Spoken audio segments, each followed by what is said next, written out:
अगर आपको ये कहानी पसंद आए तो प्लीज चैनल को सब्सक्राइब, वीडियो को लाइक, शेयर, कमेंट जरूर करें। एक राजा थे, उनका नाम था चक्रवेण। वह बड़े ही धर्मात्मा थे। राजा जनता से जो भी कर लेते थे, सब जनहित में ही खर्च करते थे। उस धन से अपना कोई कार्य नहीं करते थे। अपने जीविकोपार्जन हेतु राजा और रानी दोनों खेती किया करते थे। उसी से जो पैदावार हो जाती, उसी से अपनी गृहस्थी चलाते, अपना जीवन निर्वाह करते थे। राजा रानी होकर भी साधारण से वस्त्र और साधारण सात्विक भोजन करते थे। एक दिन नगर में कोई उत्सव था, तो राज्य की तमाम महिलाएं बहुत अच्छे अच्छे वस्त्र और बेशकीमती गहने धारण किए हुए आए। और जब रानी को साधारण वस्त्रों में देखा तो कहने लगी कि आप तो हमारी मालकिन हो, और इतने साधारण वस्त्रों में बिना गहनों के, जबकि आपको तो हम लोगों से अच्छे वस्त्रों और गहनों में होना चाहिए। ये बात रानी के कोमल हृदय को छू गई। और रात में जब राजा अपने निवास में आए, तो रानी ने सारी बात बताते हुए कहा कि आज तो हमारी बहुत बेइज्जती हुई।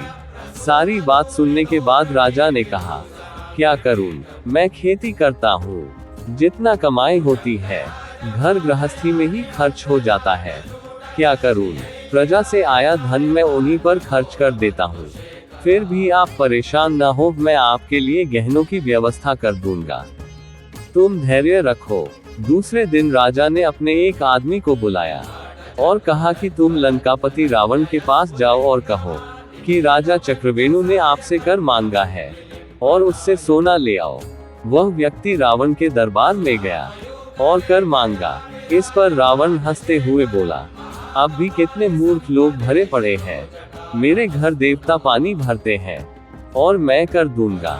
उस व्यक्ति ने कहा कि कर तो आपको अब देना ही पड़ेगा, अगर स्वयं दे दो तो ठीक है।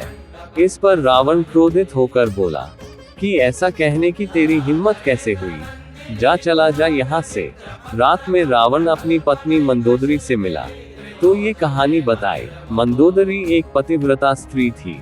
ये सुनकर उनको चिंता हुई और मंदोदरी ने पूछा कि फिर आपने कर दिया या नहीं। तो रावण ने कहा, तुम पागल हो, मैं रावण हूँ, क्या तुम मेरी महिमा को जानती नहीं? क्या रावण कर देगा? इस पर मंदोदरी ने कहा कि महाराज आप कर दे दो, वरना इसका परिणाम अच्छा नहीं होगा। मंदोदरी राजा चक्रवेणु के प्रभाव को जानती थी। रावण नहीं माना। जब सुबह उठकर रावण जाने लगा तो मंदोदरी ने कहा कि महाराज आप थोड़ी देर ठहरो, मैं आपको एक तमाशा दिखाती हूँ। रावण ठहर गया। मंदोदरी प्रतिदिन छत पर कबूतरों को दाना डाला करती थी। उस दिन भी डालने गई और जब कबूतर दाना चुगने लगे तो बोली कि अगर तुम सब एक भी दाना चुगे तो तुम्हें महाराजाधिराज रावण की कसम है। रानी की इस बात का कबूतरों पर कोई असर नहीं हुआ और वह दाना चुगते रहे। मंदोदरी ने रावण से कहा कि देख लिया ना आपका प्रभाव। रावण ने कहा, तू कैसी पागल है, पक्षी क्या समझे कि क्या है रावण का प्रभाव। तो मंदोदरी ने कहा कि ठीक है, अब दिखाती हूँ आपको। फिर उसने कबूतरों से कहा कि अब एक भी दाना चुना तो तुम्हें राजा चक्रवेणु की कसम है। सारे कबूतरों ने तुरंत दाना चुगना बंद कर दिया। केवल एक कबूतरी ने दाना चुना तो उसका सिर फट गया, क्योंकि वह बहरी थी, सुन नहीं पाई थी। रावण ने कहा कि ये तो तेरा कोई जादू है, मैं नहीं मानता इसे। और यह कहता हुआ वहां से चला गया। रावण दरबार में जाकर गद्दी पर बैठ गया।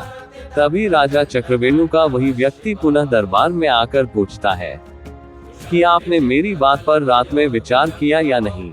आपको कर रूप में सोना देना पड़ेगा। रावण हंसकर बोला कि कैसे आदमी हो तुम, देवता हमारे यहाँ पानी भरते हैं और हम कर देंगे। तब उस व्यक्ति ने कहा कि ठीक है, आप हमारे साथ थोड़ी देर के लिए समुद्र के किनारे चलिए। रावण किसी से डरता ही नहीं था, इसीलिए कहा चलो, और उसके साथ चला गया। उसने समुद्र के किनारे पहुंचकर लंका की आकृति बना दी और जैसे 4 दरवाजे लंका में थे वैसे दरवाजे बना दिए और रावण से पूछा कि लंका ऐसी ही है ना?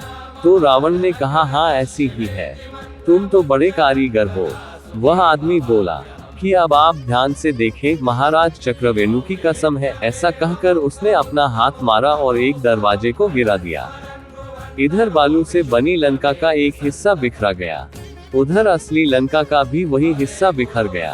अब वह आदमी बोला कि कर देते हो या नहीं, नहीं तो मैं अभी हाथ मारकर सारी लंका बिखेरता हूँ। रावण डर गया और बोला हल्ला मत कर, तेरे को जितना चाहिए चुपचाप लेकर चला जा। रावण ने उस व्यक्ति को ले जाकर कर के रूप में बहुत सारा सोना दे दिया। रावण से कर लेकर वह आदमी राजा चक्रवेणु के पास पहुंचा और उनके सामने सारा सोना रख दिया। चक्रवेण ने वह सोना रानी के सामने रख दिया कि जितना चाहिए उतने गहने बनवा लो। रानी ने पूछा कि इतना सोना कहाँ से लाए? राजा चक्रवेण ने कहा कि यह रावण के यहाँ से कर के रूप में मिला है। रानी को बड़ा भारी आश्चर्य हुआ कि रावण ने कर कैसे दे दिया। रानी ने कर लाने वाले आदमी को बुलाया और पूछा कि कर कैसे लाए, तो उस व्यक्ति ने सारी कथा सुना दी। कथा सुनकर रानी चकरा गई और बोली कि मेरा असली गहना तो मेरे पतिदेव है, दूसरा गहना मुझे नहीं चाहिए। गहनों की शोभा पति के कारण ही है, पति के बिना गहनों की क्या शोभा, जिनका इतना प्रभाव है कि रावण भी भयभीत होता है, उनसे बढ़कर गहना मेरे लिए और हो ही नहीं सकता। रानी ने उस आदमी से कहा कि जाओ ये सब सोना रावण को लौटा दो और कहो कि महाराज चक्रवेण तुम्हारा कर स्वीकार नहीं करते।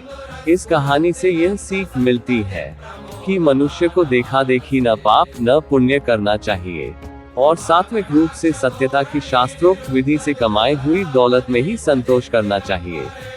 दूसरे को देखकर मन को बढ़ावा या पश्चाताप नहीं करना चाहिए। धर्म में बहुत बड़ी शक्ति आज भी है, करके देखिए, निश्चित शांति मिलेगी। आवश्यकताओं को कम कर दीजिए, जो आवश्यकता है उतना ही खर्च करिए, शेष परोपकार में लगाइए। भगवान तो हमारे इन्हीं कार्यों की प्रतीक्षा में बैठे हैं, मुक्ति का द्वार खोले। किंतु यदि हम स्वयं नरकगामी बनना चाहें तो भगवान का क्या दोष।